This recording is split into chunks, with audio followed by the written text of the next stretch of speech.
This is OutEquip Pro's ultra low profile, smart variable speed, DC powered air conditioner. And it's a 2026 MUSE Design Awards winner, so you know it's going to be a good one. I'm about to go on a month-long trip to Baja, California, so let's get this AC installed and see if it can hold up to the Baja heat and the Baja roads. My 40-year-old RV remodel is just about finished, so I'm super excited to get OutEquip ultra low profile AC all installed here. And the first thing I did was just put on the compression gasket, and I did use some non-sag sealant at first just to give it a little bit extra sealing. After the install, I did go ahead and go around with the self-leveling die core, and I opted for drilling a hole in the back. You can put the wires in through the mounting hole itself, but because of my remodel, the way it was going, I just decided this would be much simpler to do. I just got a simple wire housing and wired the wires down through the hole like so. And as you can see here, this is why I opted for the hole, because I had the back of my roof repaired, and I just drilled a hole inside the cabinet to run the wires down and kind of hide them a bit. My RV is super old, but I think running the wires down through a cabinet like this actually wasn't as difficult as I thought, so I think anybody can do it. Okay, it's been a few days, and we've got a lot done on the build here. Now it's time to move on to finishing the AC install. And I did wind up wiring my wires through a hole on the roof, and I just went over here to this compartment over here, and then down back here. And the reason why I drilled a separate hole on the side was because I already had this part of the ceiling off, and I really didn't feel like tearing apart any more of the ceiling to wire my wires, so I just stuck with putting a hole up there with one of those little wire caps on top with die-core sealant around it, just making it more simple for the install here. So all that's left to do is to put on the mounting brackets here and then connect the control module and bezel, and we should be good to go. So it does come with two different size bolts here, a little bit longer one and a shorter one. I think I probably have one of the smallest ceilings because my RV is 40 years old. So I'm gonna try the small ones first and see if everything fits up nicely here.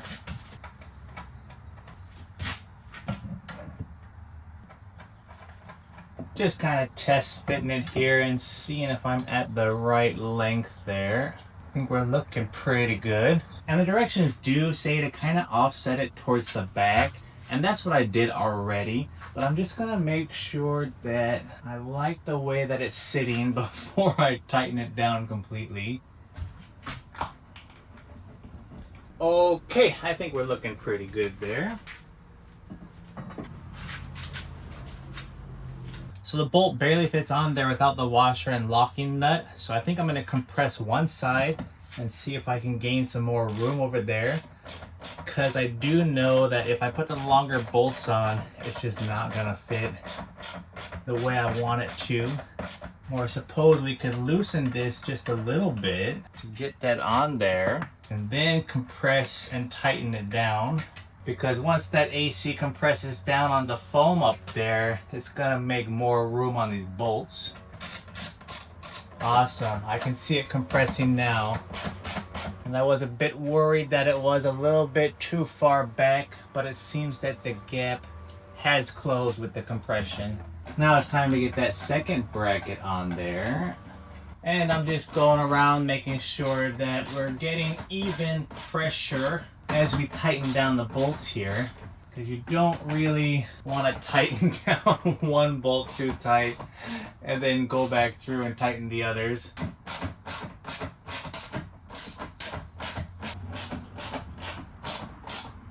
Okay, everything's looking pretty good. Now, everything on top, there are many things to plug in, but everything has like a unique pattern, so there's pretty much no way that you can plug in something in the wrong spot. And the only thing is that the temperature sensor should be zip tied here. So we're gonna plug in everything and then use these long screws here to screw in this control module to the unit itself, and we want that temperature sensor wire above the grill, and everything else is super straightforward here. Okay, now we just got this final piece here.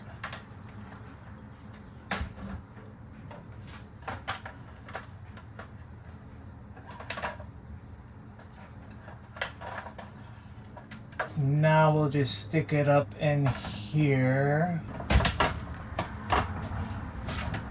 and get these screws in here. Okay, I got it all screwed in there, and I did use the provided foam to kind of fill in this gap here because it was still rattling a bit. Like I said, I have a really narrow roof because my RV is 40 years old, but it's still low profile enough for me to walk underneath it. The old one, I was hitting my head constantly on it. And yeah, I think it looks great. Huge upgrade from the previous one. Now all I have to do is finish up my electric here, and then we could power it on and probably get a really good night's sleep, staying cool in Baja with this OutEquip Pro 12-volt AC. Okay, just a quick fast forward here. We're about 2 weeks into the Baja trip, and I've been running the OutEquip Pro AC unit here full time on this trip now.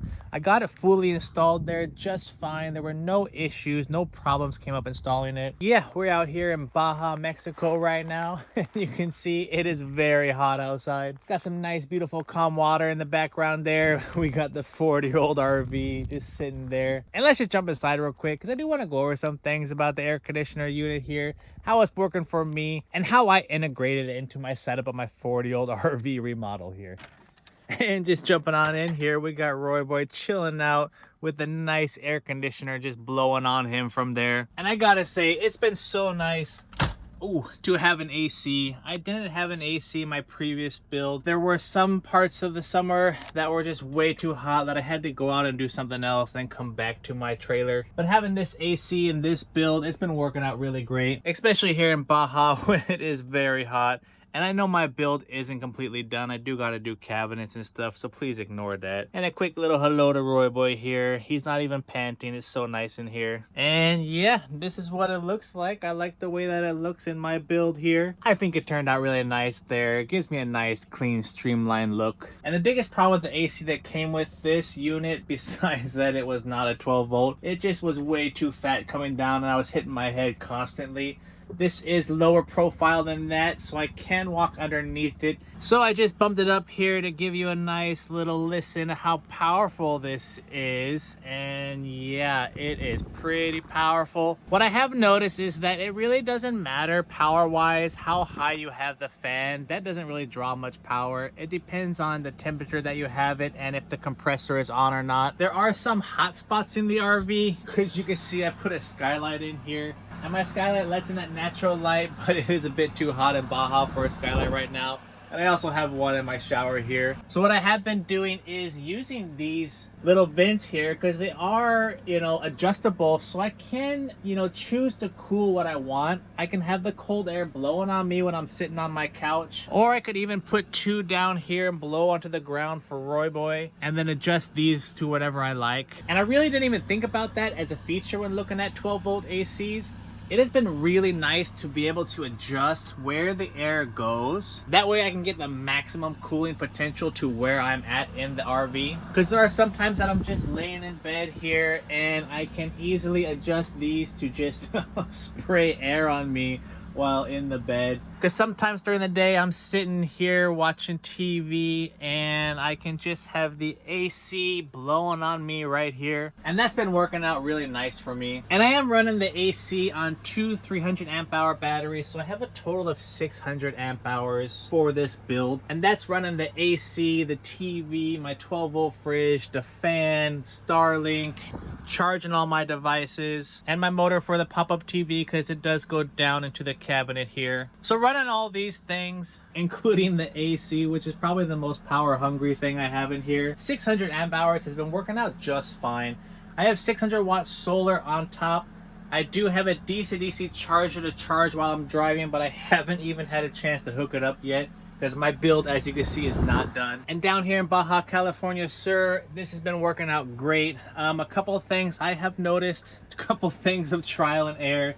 I first tried to save energy, not use the AC at night, keep the windows open with the rooftop fan on, and it was not working out well. There were too many sweaty nights in here. I just thought that the AC would pull too much power at night, and I wanted to conserve that because I wanted to stay cool during the hottest parts of the day. What I found out is that if I actually set the unit to, you know, a higher temperature like 82, 84, at nighttime it doesn't really kick on the compressor. It might every now and then, but it usually keeps just, you know, cool air blowing on me from the outside, essentially using this as a fan. But then, you know, having AC when the unit recognizes that it's just getting too hot in here. And I've been running that every night now. I just keep all the windows completely closed and, you know, just using the air from the AC to keep the RV cold. And that seems to be the perfect way to keep me cold when I'm sleeping here at nighttime. Because like I said, those vents are adjustable, so I can just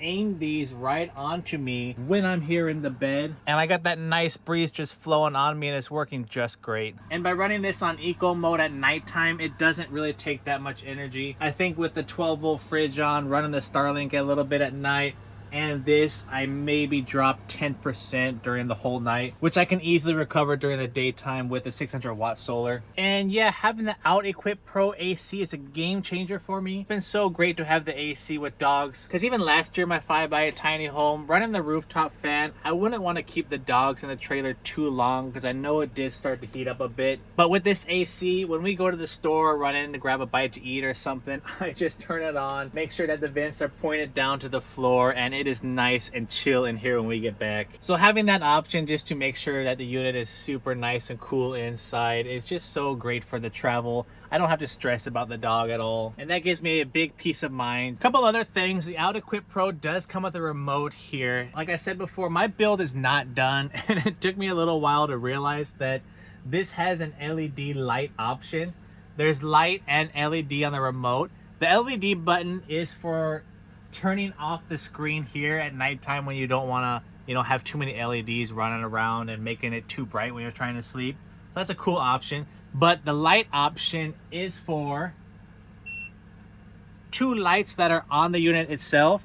Right here, these two lights right there. So that's with it off, and that's with it on. You know, I haven't done my main lighting in here, and it took me a little while to figure out that these were actually lights. Now that I figured that out, these lights work great for lighting up this area here. I was able to cook right here and see just fine with these lights here. So that's a pretty cool option to have. But besides that, you have everything else on the remote, your temperature control, on, off, eco mode, you know, how strong you want the fan, everything that a remote might have.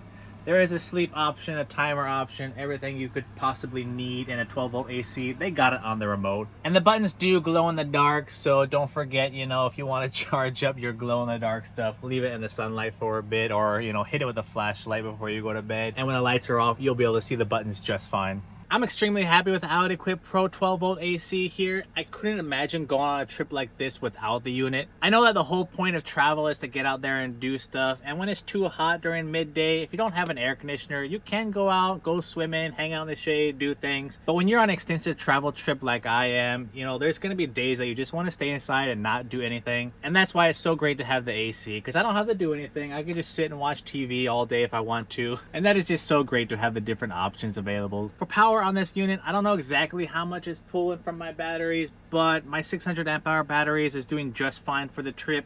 When I do have the AC on eco mode during the day, it keeps the RV nice and chilly while not having that much effect on the batteries, because we are in Baja and the sun is really strong down here. So my 600-watt solar is actually able just to kind of power the unit without noticing much power drain on the batteries. With that being said, everyone's power consumption is different, right? I do have my PlayStation 5 down there, so I do use a lot of power besides the AC. Running that TV, PlayStation 5, and Starlink, and the AC in the fridge all at the same time, you know, that is going to take quite a bit of power. So I do have to be conscious on that. I know when I was doing my research, that was one of my questions. How big does my battery bank need to be? How much solar do I need? Because when you start to add too much, it adds a lot of weight, and also it just gets really expensive. So I'm really happy that I stopped at 600-watt solar and that I just got 600 amp hours of battery. And yeah, now that I have had a trip with an air conditioner, I don't think I can go back to just a rooftop fan, because even though it is an air conditioning unit, it does have the fan option, and running just the fan really doesn't take any noticeable power drainage whatsoever. My unit has survived the Baja heat and the Baja roads, which both are a lot worse than I had anticipated. I got all the links in the description below for you, so if you're in the market for a 12-volt air conditioner, be sure to check out OutEquip Pro. And yeah,